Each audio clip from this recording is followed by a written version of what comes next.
Hi, everyone. My name is Patty Huber, and I worked at the Department of Industrial Relations for 25 plus years. My most recent role there was an assistant chief.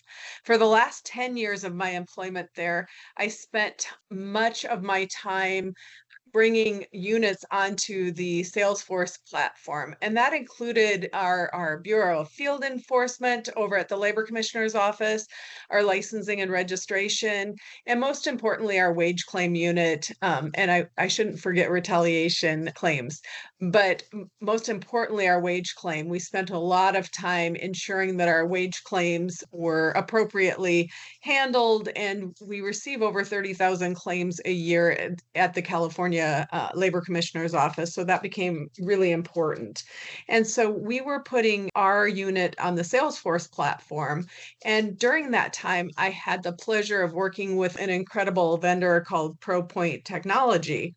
After I retired in 2023, I started working with ProPoint as an executive advisor to their labor solutions practice and have really enjoyed that new role. And I also get to stay in touch with some of my folks over at the Department of Industrial Relations, and you will learn more from them in a little bit.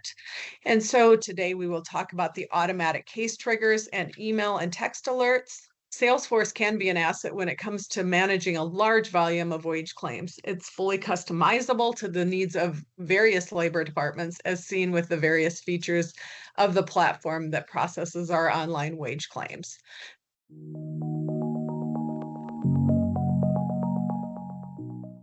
COVID presented challenges that really made us look at the way we handled wage claim processing in California. Our constituents could not come into the office to file their claims. We were having issues getting those claims online, as well as keeping our own staff safe and allowing for remote work a large majority of the time.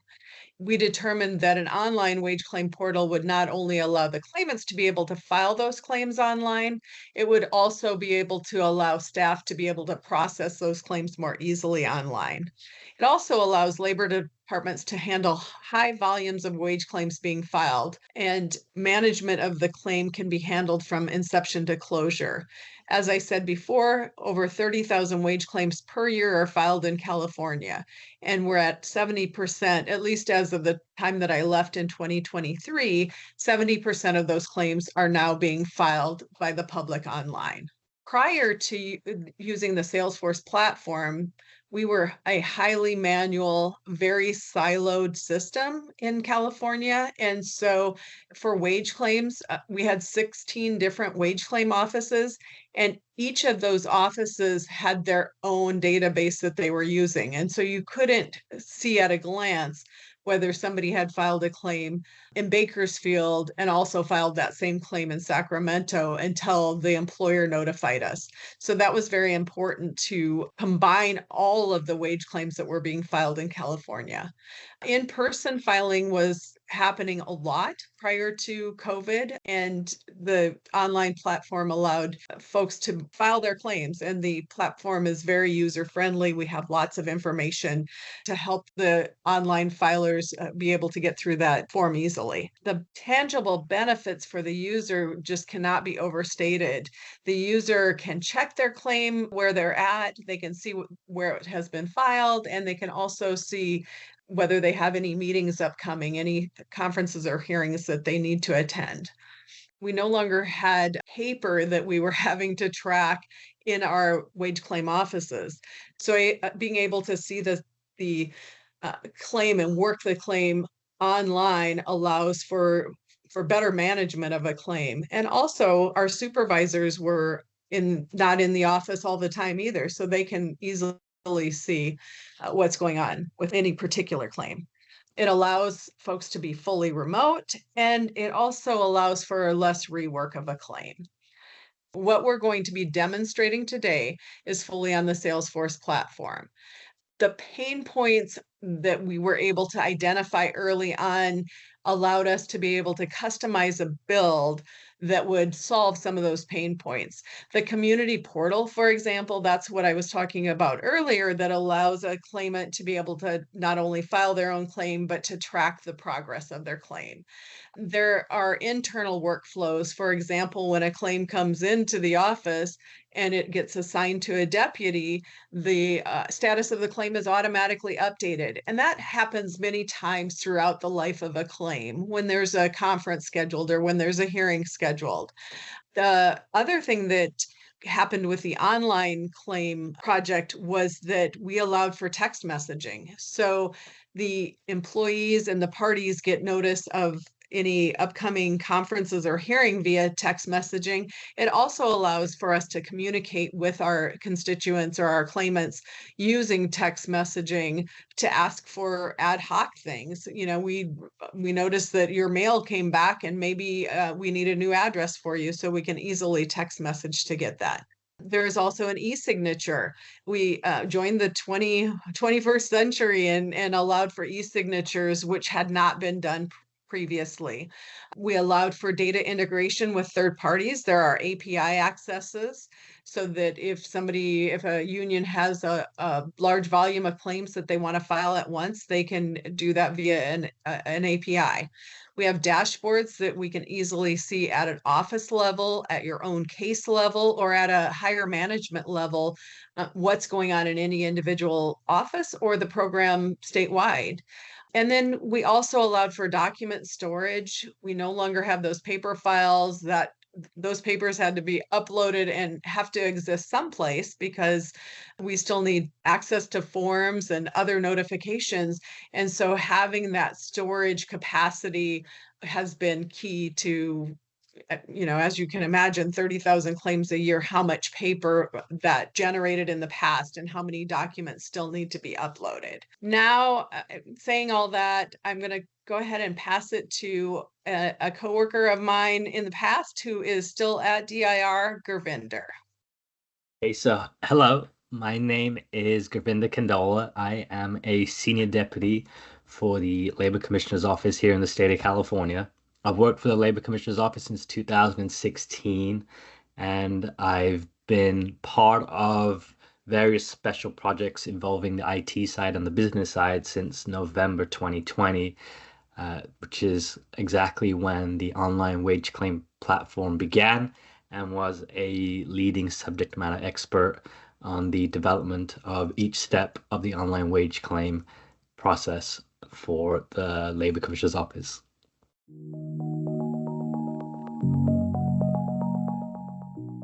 On the dashboard right now, this claim that I submitted will have a status of new. That matches the status here because we have not assigned it to a deputy yet. There's certain automatic triggers through the life cycle of a case with our office. So one of those early triggers is assigning this case to a deputy. So if I click on this box and assign it to myself for now, you'll see that case status just says new. All I'm doing is changing the assigned deputy. So this will be tasked to someone to add onto their workload, and they'll see it on their dashboard that is a new case has been assigned to them.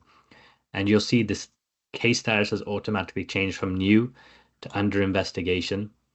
This quick snapshot bar up here shows a shift from intake to investigation.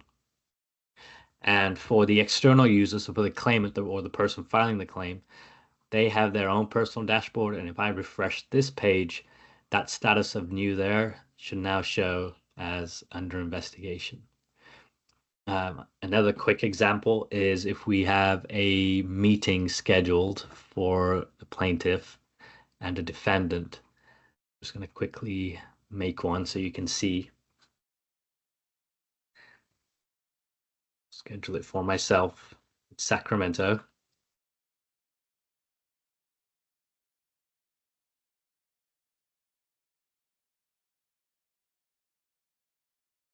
So we have this meeting that's now created, which both parties should be given notice for, and ideally both would be attending. But our case will now have shifted from an investigation tab to the conference tab, and the case status has changed from under investigation. It is now conference scheduled. So it's another automatic progression of the case based on parameters that have been set in the background. So again, this is under investigation. If I just refresh it, the external user can see that they have a conference schedule on this case. And now we have a meeting that's pertinent to them, showing information about the meeting, date and time, whether it's an in-person, and the current status of that meeting, which is currently scheduled. And they'll see here if it was rescheduled, if it's been canceled, there's anything else that they need to know about the case, they can email the deputy or reach out based on the information they get from here. But for the most part, this covers everything, and then we do send them a notice by mail and or email. So in this activity section, we have activities as far as emails. We have a text message section further down that kind of gives an overview of automatic emails that have gone out. And we can also produce ad hoc emails that will automatically be attached to this section here. So once the user has submitted their claim, our office will send a confirmation email that they received it. You can click that email link and see exactly within Salesforce here what the email contained as far as information, if there's any attachments, who else it was sent to, and you have the details tab, which shows in a different light with a bit more information. I can click on this email button and send them a ad hoc email directly from within Salesforce. If you have multiple inboxes or outboxes that you want to attach, you can. So I can send it from my own. I can select other ones if I want it to come from a general email address, and then I can select who it goes to. It's automatically going to BCC me as the user, so I have a record of what was sent in my Outlook inbox, and then whatever I send here will also upload into that activity section. If I press send, it's automatically attached. It's related to this specific case. So the email was sent, and then it was automatically uploaded here. And then for that meeting that I had scheduled, because the page just refreshed, you can see that the email for that meeting being scheduled was automatically sent to myself as well. And it contains the information about the date, time, location, and whether it's an in-person or by phone. If it was by phone, if it was by video, this section would have the phone number to call in on, or the Zoom link if it was by video. On this specific case here, you can see the text message box, and it gives you the participant of the meeting, who the text has been sent to. And here you can see information about a meeting on August 22nd at 9 a.m. It has the information about, well, it's a phone or remote meeting. In this case, it looks like it's going to Zoom, so it's going to be a video call. And we have the link to access the Zoom call, or if you're going to join by phone, the information about which number to call and what the conference code number will be. And these are automatic text triggered by generation of the meeting and the meeting participant having a active cell phone number and opting in to text messages from our office. They are set to not receive the messages unless they manually choose to opt in. And once they do opt in, they do receive the same email notice, in essence, in a smaller text message version that only submits as a single text message. There's multiple notifications based on the time to the meeting itself. So we have one message that was sent out on Thursday, August 1st, and the second notice was sent out Thursday, August 15th. And the meeting is scheduled for August 22nd.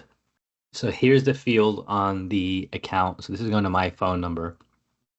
But on the account page, you can see they have the text message opt out and the box is checked. So using this pencil icon, I can change that manually to that they have opted in. And once I select one of the case roles within a active case, so we have the account, which we use the account to make a case role within a case itself. We have now the option to send ad hoc text messages to the user. You'll see the green opted in message. If they had opted out, this would be red and I wouldn't be able to send the text. You can choose if there's other phone numbers to send the text message to. You can select another one and you can select where it'll be sent from. And you can simply type in any message that you would want to send to the person. So in this case, I'm going to say, well, anything, and you could have anything. You can see the amount of characters you have left for the SMS itself. There's certain things that you can attach.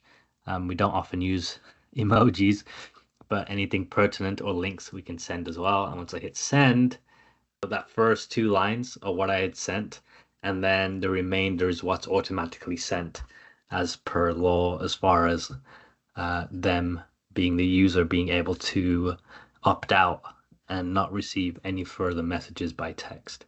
But those first two lines are the message that I had sent, and it's already come through to my phone. And so if I respond, it automatically pops up without having to refresh the page. So I just want to thank you for the reminder. I'll reach out to you by the end of the day. So you can have a conversation back and forth by text if you're unable to connect by a phone or email, or whether it's just a low priority issue that a text message will suffice as far as a reminder or something. This concludes our demo presentation of ProPoint's labor solutions, an automatic case triggers and activity solution for the California Department of Industrial Relations. Thank you for joining. Stay tuned for upcoming videos in the series.